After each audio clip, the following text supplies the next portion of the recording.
अक्टूबर 2023 Israel पर अचानक rockets की बरसात हो जाती है और वो भी हजारों की तादाद में। ये रॉकेट हमास ग्रुप की जानब से फायर किए गए। इजराइल डिफेंस फोर्स एस्टिमेट करती है कि 2200 रॉकेट्स फायर किए गए, लेकिन हमास ग्रुप कहता है कि 5000 रॉकेट्स फायर किए गए, जिसकी वजह से बहुत सारे लोग जख्मी हुए और मारे भी गए। इसके बाद इसराइल जंग का ऐलान करता है। ये कोई पहली बार नहीं है, इससे पहले इसराइल ने भी बहुत दफ़ा फ़लस्तीन पर अटैक किया है और बहुत से मासूम फ़लस्तीनियों को मारा है। लेकिन इन दोनों के दरमियान आखिर ये लड़ाई कब और कैसे शुरू हुई? कहानी शुरू होती है वर्ल्ड वॉर 1 से पहले, जब फ़लस्तीन पर सल्तनत उस्मानिया की हुकूमत थी।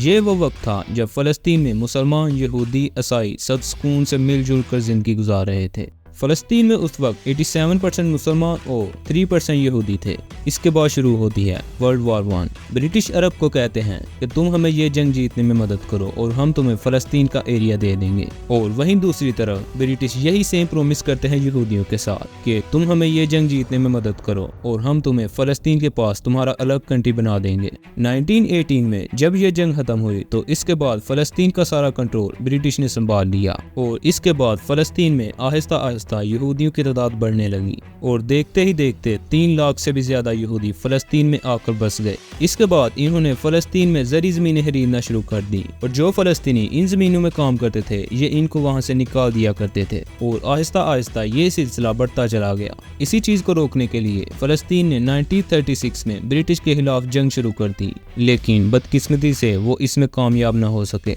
जब 1939 में वर्ल्ड वॉर 2 शुरू हुई और यहूदियों का यूरोप में कत्ले आम शुरू हुआ तो लाखों की तादाद में यहूदी अपनी जान बचाने के लिए फ़लस्तीन की तरफ भागे।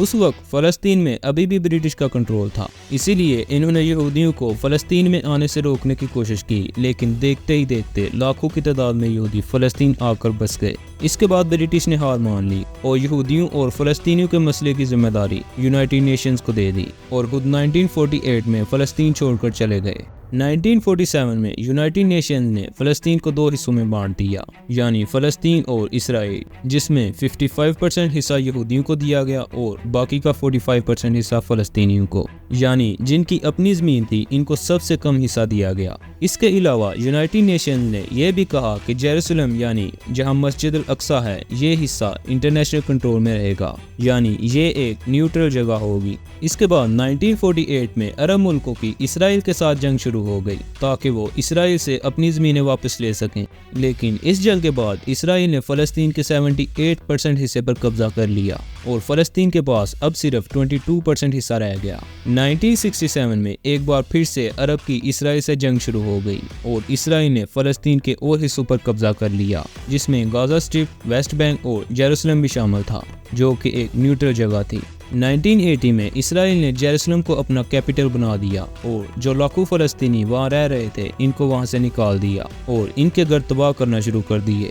कुछ सालों बाद इसराइल और फ़लस्तीन के दरमियान ये जंग खत्म होने की उम्मीद जागी जब 1992 में इसराइल को एक ऐसा प्राइम मिनिस्टर मिला जिसने फ़लस्तीन के हक में बोलते हुए कहा कि इनको इनका कंट्री वापस मिलना चाहिए। 1993 में इसराइल और फ़लस्तीन दोनों मिलकर इस जगह को बराबर बांटने की बात करते हैं, लेकिन इसके बाद भी फ़लस्तीन के बाद सिर्फ छोटे छोटे टुकड़े ही आते हैं। इन दोनों के तल्लुकात कुछ बेहतर होने ही वाले थे कि 1995 में यहूदी अपने ही प्राइम मिनिस्टर का कत्ल कर देते हैं, क्योंकि यहूदी बिल्कुल भी नहीं चाहते थे कि फ़लस्तीन को छोटा सा भी टुकड़ा दिया जाए और एक बार फिर से इन दोनों के दरमियान ये लड़ाई शुरू हो गई। मुख्तसर ये कि इसराइल के पास जो जगह है वो असल में फ़लस्तीनियों की है और यहूदियों ने इस पर नाजायज़ कब्जा किया हुआ है।